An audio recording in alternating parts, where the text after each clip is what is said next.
मैंने एक बार बहुत पहले एक किताब पढ़ी थी। उस किताब का टाइटल था यातनाओं के घेरे में, और उसका जो लेखक था रिचर्ड वूमरेट था, और वो एक अमेरिकन नागरिक था, अमेरिकन प्रचारक था, परंतु उसे परमेश्वर की आत्मा बोझ देती है रूस के अंदर रिवाइवल लाने के लिए। रूस कम्युनिस्ट कंट्री था, और आज से ये बात लगभग 35-40 साल पुरानी बात है। तब रूस बहुत ज्यादा कट्टर था। अब तो रूस में काफी क्रिश्चियनिटी, काफी मसीहत फैल रही है, परंतु अभी भी कम्युनिस्ट है, यानी किसी भी धर्म को ना मानने वाला देश है वो। तो वो धर्म को मानते ही नहीं है, हर चीज को वो विज्ञान से जोड़ते हैं, साइंस से जोड़ते हैं। तब रिचर्ड वूमरेट को परमेश्वर की आत्मा ने बोझ दिया कि तू रूस में चला जा मेरा प्रचार करने। वो रूस में जाके सेटल हो गया अपनी पत्नी को लेके और 9 साल का लड़का, और वहां वो प्रभु का प्रचार करने लगा गुप्त रीति से। परंतु उसका रिपोर्ट हो गया और दंदनाते हुए पुलिस आई, क्योंकि वो बहुत कट्टरपंथी थे। जहां भी उन्हें पता चलता था कि यहाँ पर यीशु नाम का प्रचार हो रहा है, तो उस व्यक्ति को बहुत ज्यादा यातना देते थे।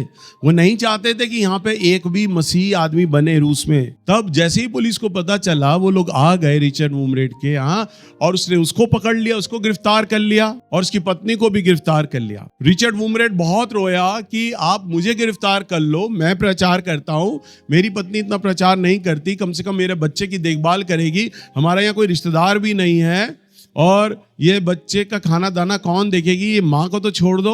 उन्होंने माँ को भी गिरफ्तार करके ले गए। एक परदेश शहर जिसमें रिचर्ड वूमरेट का कोई रिश्तेदार दूर तक नहीं, रशियन लोगों के बीच में चला गया, और वहां पर दोनों पति पत्नी को गिरफ्तार कर लिया, और सारी जीवन के लिए, उम्र कैद के लिए उन दोनों पति पत्नी को डाल दिया। बीवी को अलग, पति को अलग, और पूरे शहर में अनाउंस कर दिया गया कि इस 9 साल के बच्चे को कोई भी खाना और पानी नहीं देगा। इतनी कड़ी सजा। हमारा भारत तो अभी दूर तक यातना में नहीं आया। ऐसे ऐसे देशों से मेरे परमेश्वर ने टक्कर लिया है, और ऐसे देशों को बदल दिया। ये भारत क्या है। तब उस बच्चे को सड़कों पे वो खाना मांगता था, पानी मांगता था, उसको कोई पानी नहीं दिया, वो सड़कों पे ही मर गया बच्चा। रिचर्ड वूमरेट की पत्नी को जेल में भेज दिया गया, और जेल आसान नहीं थी। ये तिहाड़ वाली जेल नहीं थी कि तीनों टाइम खाना मिल रहा है, थोड़ा बहुत काम करा लिया। वो यातनाएं सुनकर आप दहल जाओगे। उसकी पत्नी को चोटी से लेके छत पे बांध दिया गया, उसकी पत्नी को बाल समेत पंजों पे खड़ा कर दिया गया, और 2 फुट की जेल थी, 2 फुट चौड़ी, 2 फुट लंबी, यानी एक लड़की खड़ी हो सकती है। उसको कई दिन तक रखा गया, भूखा प्यासा। वहीं पे वो पॉटी करेगी, वहीं पे वो बाथरूम करेगी। बालों को छत से बांध दिया गया उसके, ताकि वो नीचे होगी तो दर्द होगा, कस के बांध दिया गया। ऐसा उसकी पत्नी को। उसके पति को नंगा करके बर्फ में लिटा दिया, पूरा नेकेड करके बर्फ में लिटा दिया। हेडफोन लगा दिए कानों में, हेडफोन बड़े बड़े, और उसमें जीसस के लिए गालियां होती थी। यीशु कोई चंगा नहीं करता, यीशु सिर्फ एक भरम है, यीशु एक झूठा है, वो चोर है, इस तरह करके। और घंटों बाद वो हेडफोन की आवाज रिचर्ड वूमरेट के कानों में पड़ती रहती थी। आदमी नंगा पड़ा ठंड में, उसे अपनी बीवी की याद आ रही है, अपने बच्चे की याद आ रही है। आदमी टूट जाता है जब बीवी पे बात आती है, जब बच्चे पे बात आती है, आदमी टूट जाता है। पर वो बर्फ में पड़ा हुआ वहां पर, और बर्फ में पड़े पड़े घंटों बाद जब रूसी लोग उसे हटाते थे हेडफोन और पूछते थे, बता यीशु नाम का इनकार करेगा तो तेरे देश अमेरिका भेज देंगे, तेरी पत्नी के साथ बोल। वो कहता यीशु नाम का इनकार नहीं करूंगा। वो फिर बर्फ पे लिटा दिया करते थे, और उसके कानों में हेडफोन लगा दिया करते थे। उसकी पत्नी को नंगा करके शिप में, जहाज में, पानी के जहाज में ले जाते थे, और समुंदर में दूर फेंक दिया करते थे वो। और जैसे मछली को पकड़ते हैं ना कांटा डाल के, वैसे उसके गले में मछली फंदा डाल के उसकी औरत को खींचा करते थे। और जितने भी सैनिक होते थे ना, उस औरत के साथ बलात्कार करते थे, गैंग रेप करते थे।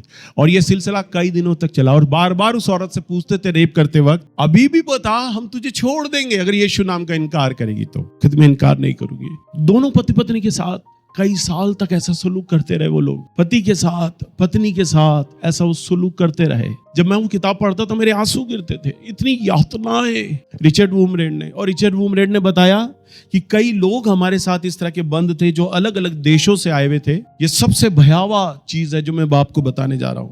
रिचर्ड वूमरेट लिखते हैं कि अलग अलग देशों के प्रचारक लोग आए हुए थे, जब रूसी गवर्नमेंट ने उनको जेलों में बंद कर रखा था, और एक ही बड़ी जेल के अंदर उन सबको भर दिया था, ठूस दिया था, और उनको कई दिनों तक भूखा रखा करते थे। और हफ्ते में 1 रोटी देते थे, हफ्ते में सिर्फ 1 रोटी देते थे, और पानी के लिए थोड़ा सा, पीने के लिए पानी आधा गिलास या 1-2 घूंट बस। 24 घंटे वो प्यासा भूखा रहता था, खाना नहीं दिया जाता था, हफ्ते में 1 रोटी मिलती थी। रिचर्ड वूमरेट लिखते हैं, हम में से जो कैदी सबसे ज्यादा मरने पर आ जाता था, कमजोर हो जाता था, हम सब लोग उस वक्त, सुनो उस वक्त, वो कहते हैं उस वक्त जो हमें हफ्ते में एक रोटी मिलती थी ना, हम उसका भी 10वां हिस्सा निकालते थे। और हमारे में जो कमजोर आदमी होता था ना, जो मरने पर आ गया, उसको अपनी रोटी का सब 10वां हिस्सा देते थे ताकि इसके पेट में खाना पहुंच जाए।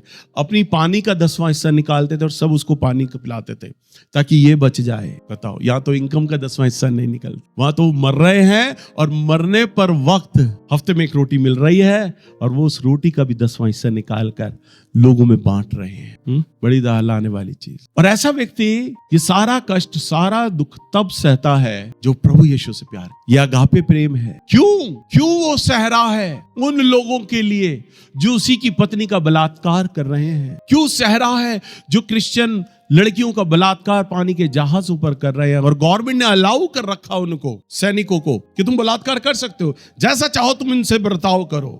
ये क्यों आ गए थे हमारे देश में?